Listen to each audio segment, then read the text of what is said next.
मुद्रा में आ जाएंगे। सावधान होंगे सब। हमें आवाज नहीं आई।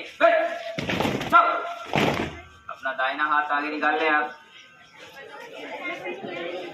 अरे बस कंधे तक निकाल लो, एडजस्ट होने की जरूरत नहीं है। अगले के कंधे तक ले जाएं आप, पीछे खिसकने की जरूरत नहीं है। चाहे वही बने रहें सावधान की मुद्रा में। अपना दाहिना हाथ अगले के कंधे तक चला जाए, कोई दिक्कत नहीं।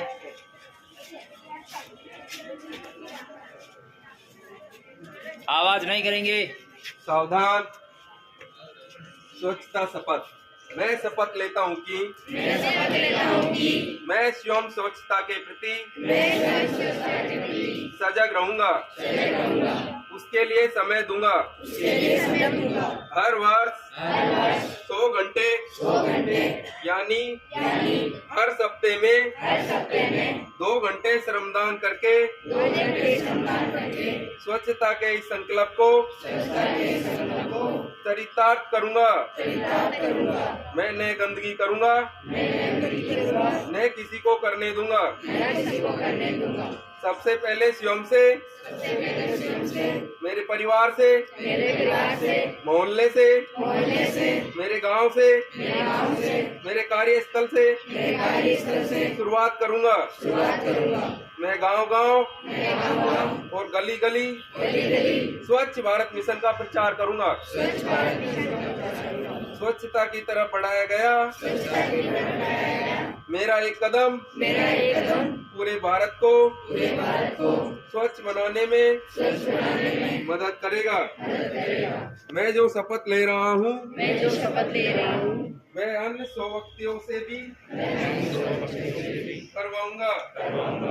ये भी मेरी तरह स्वच्छता के लिए 100 घंटे दे। इसके लिए प्रयास करूंगा। मुझे मालूम है कि स्वच्छता की तरह बढ़ाया गया मेरा एक कदम पूरे भारत देश को स्वच्छ बनाने में मदद करेगा। जय हिंद। तो मेरे प्यारे सभी छोटे भाई बहनों, आपने जैसे सुना शपथ में सबसे ज्यादा फोकस है कि अपन स्वच्छता के प्रति सजग रहें। कम से भी कम हफ्ते में 100 साल में 100 घंटे स्वच्छता के प्रति दें। तो आप इसमें क्या कर सकते हो? सबसे ज्यादा आप कर सकते हो कि आप अपने परिवार को, क्योंकि आप अगर मेंबर एक परिवार को समझाएगा तो परिवार में 8-10 मेंबर अपने पूरे परिवार में 10-12-15 को समझाएंगे तो पूरा गांव, पूरा देश धीरे धीरे परिवर्तन की इस राह पे बढ़ता चला जाएगा। जैसा कि हमारी सरकार, भारत सरकार ने सपना देखा है कि 2047 तक हमारा भारत देश विकसित भारत कहलाएगा।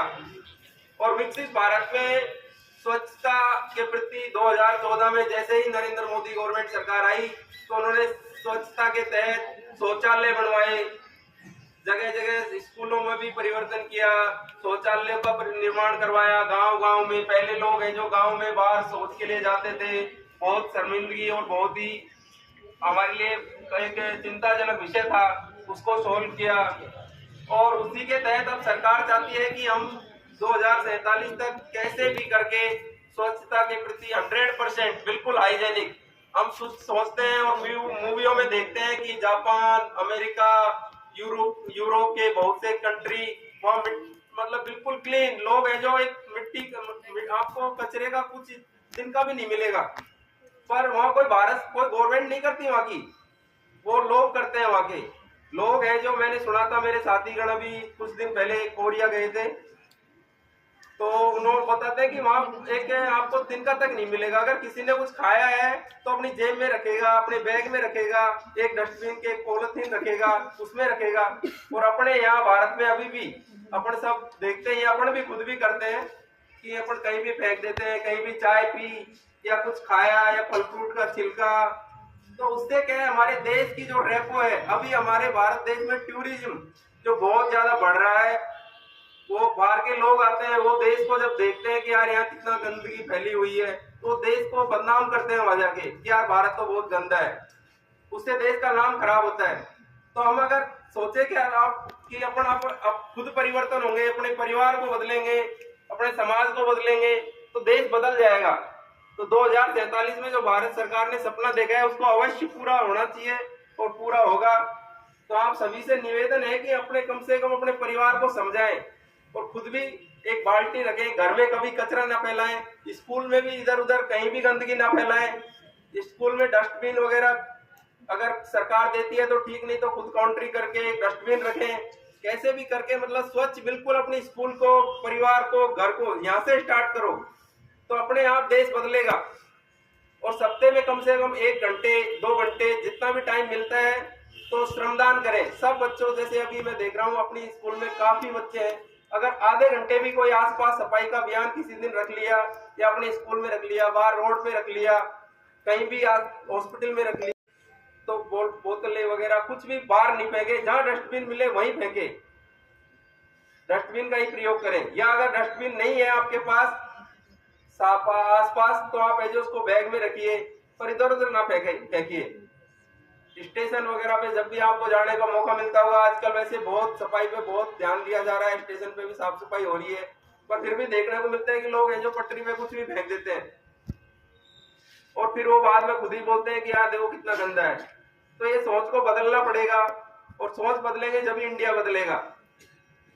तो आप भी शपथ लो, शपथ जो लिए है आज आपने उसको चरितार्थ करना और कभी भी कचरा बिल्कुल ना फैलाएं। अब मैं आज इसी मंच के माध्यम से स्वच्छता के अलावा एक और विषय पर जोर देना चाहूंगा, वो है हमारा ट्रैक, रेलवे ट्रैक। आपके स्कूल के जस्ट पास में रेलवे ट्रैक जा रहा है, डीएफसी का भी रेलवे का भी, दोनों का। तो उसपे ट्रेन आज के टाइम पे 100 की स्पीड से जा रही है, 100 की स्पीड मतलब, और इलेक्ट्रिक ट्रेन है पूरी, लगभग ना आवाज करेगी ना कुछ करेगी, सेकंड नहीं मिलेंगे और तुरंत कट जाते हैं लोग। एमआरओ के केस बहुत बढ़ गए हैं, सुसाइड करने वाले तो कैसे भी कर लेंगे, पर गलती से जो कटता है उसमें हमको भी दुख होता है कि यार हमने लोगों को जागरूक नहीं किया या उनको बताया नहीं या हमने कुछ प्रोटेक्शन नहीं किया। हम वैसे ज्यादातर जगह सेफ्टी वाल लगा रहे हैं, फिर भी लोग हैं जो इधर उधर से कैसे भी ट्रैक क्रॉस करके चले जाते हैं, तोड़ देते हैं सेफ्टी वाल।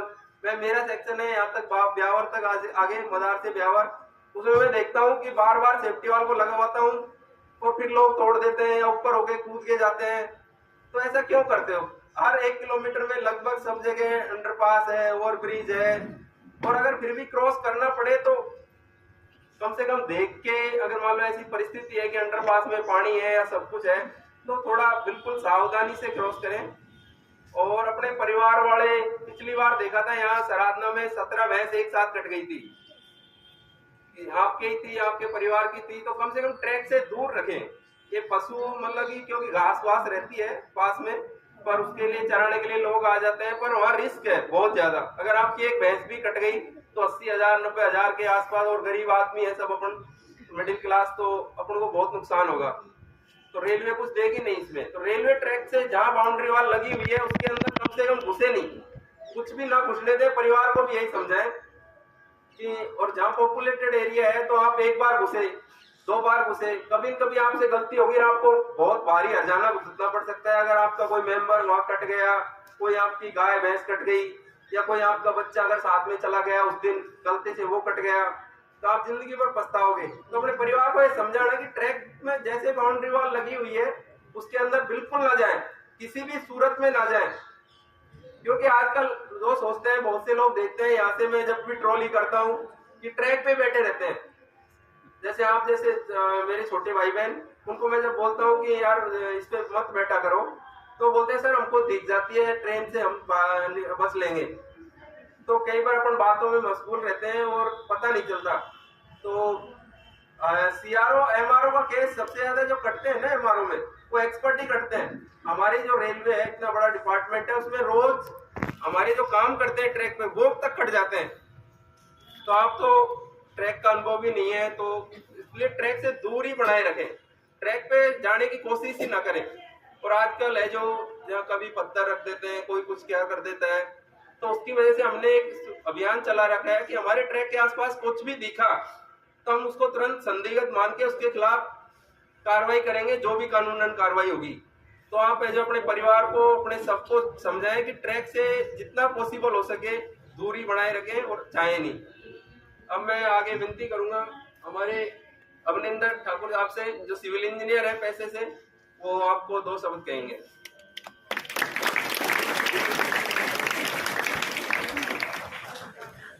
सर के लिए एक बार थैंक यू के लिए स्टाफ के लिए बजाएंगे।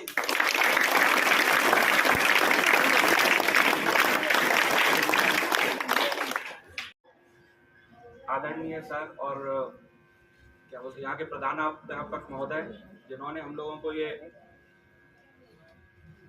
मौका दिया कि हम है ना सब लोग आपके बीच में आए और आपको मतलब स्वच्छता के बारे में जानकारी दें।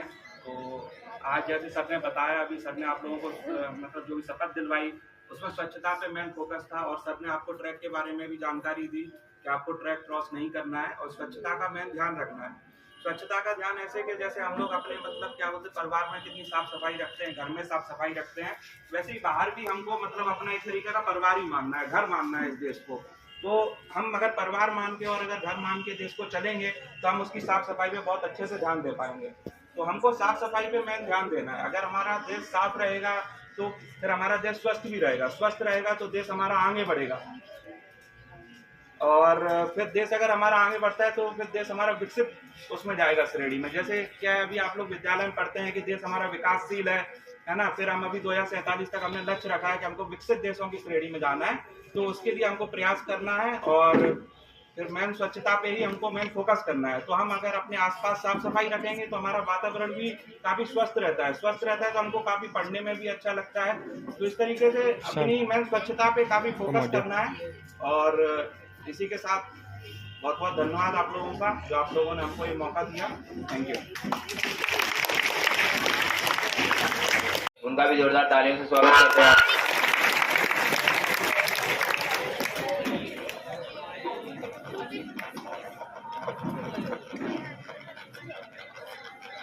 प्यारे बच्चों और गुरुजनों, जैसे हमारे सीनियर्स ने सभी ने बताया कि स्वच्छ भारत मिशन के तहत 2047 में हमको विकसित भारत बनना है, तो स्वच्छता ही मेन ध्येय होना चाहिए हमारा। बाकी हम लोग प्रयास करते रहें। सबसे पहले किसी को बताने से पहले अपने आप को स्वयं को बदलना बहुत ज़रूरी है। जैसे हम अपने माता पिता हैं, छोटे भाई बहन हैं, या खुद अपने स्वयं हैं, हमने हमारे आसपास के जितना भी वातावरण अगर हम खुद स्वच्छ रखेंगे तो किसी को कहने के लिए हम कह सकते हैं कि हम लोग खुद स्वच्छ हैं, आने वाले सभी और आसपास के लोग स्वच्छ रहें। तो मैं ये कहूँगा, दूसरों को बदलने से पहले हम लोग सोचें कि हमारे आसपास का वातावरण कितना स्वच्छ है। खुद हम बदलेंगे तो हम किसी और को कह सकते हैं। तो आप लोगों का सबका यही प्रयास है कि हमारे आसपास जो भी गंदगी है उसको आप इनिशियल से स्टार्ट करो कि हमको ये स्वच्छ रखना है, ताकि सबका उदाहरण हम दे सकते हैं कि हम देखो हम कितना स्वच्छ रहते हैं। तो यही मैं आपसे कहूँगा कि वैसे सभी ने बता दिया कि क्या करना है, तो आपसे अनुरोध है सभी कि पहले अपने आप के आसपास का वातावरण आप स्वच्छ रखना। Thank you. उनका भी हार्दिक अभिनंदन। आदरणीय गुरुजनों, प्यारे बच्चों, अभी हमारे खोजा साहब, अभिनंदन साहब, हरे कृष्ण जी, योगेश जी ने काफ़ी सही चीज़ें बताई हैं। तो उन सब चीज़ों का पालन करना है। और जैसा कि हमको पता है कि स्वच्छ शरीर में स्वस्थ मस्तिष्क का वास होता है, उसी तरीके से स्वच्छ देश में विकास का वास होता है। जितना हम देश को स्वच्छ रखेंगे उतना ही हमारा देश विकसित होगा। हम विकासशील से विकसित की तरफ बढ़ेंगे। और क्या करना है वो सब बता ही दिया गया है। साफ सफाई को प्राथमिकता देनी है, खुद भी साफ रहना है, अपने आसपास की जगह को साफ रखना है, अपने से छोटे अपने से बड़ों को बताना है कि स्वच्छता की क्या उपयोगिता है। बस इन्हीं वर्ड के साथ मैं अपने शब्दों को विराम देता हूँ। Thank you. साधुवाद कि आप पधारे और पूरे रेलवे परिवार का, आरपीएफ परिवार का कि आपने मार्गदर्शन प्रदान किया। और सबसे महत्वपूर्ण सर ने अभी ध्यान दिलाया, राष्ट्र की सुरक्षा पहले, क्योंकि राष्ट्र है तो हम हैं।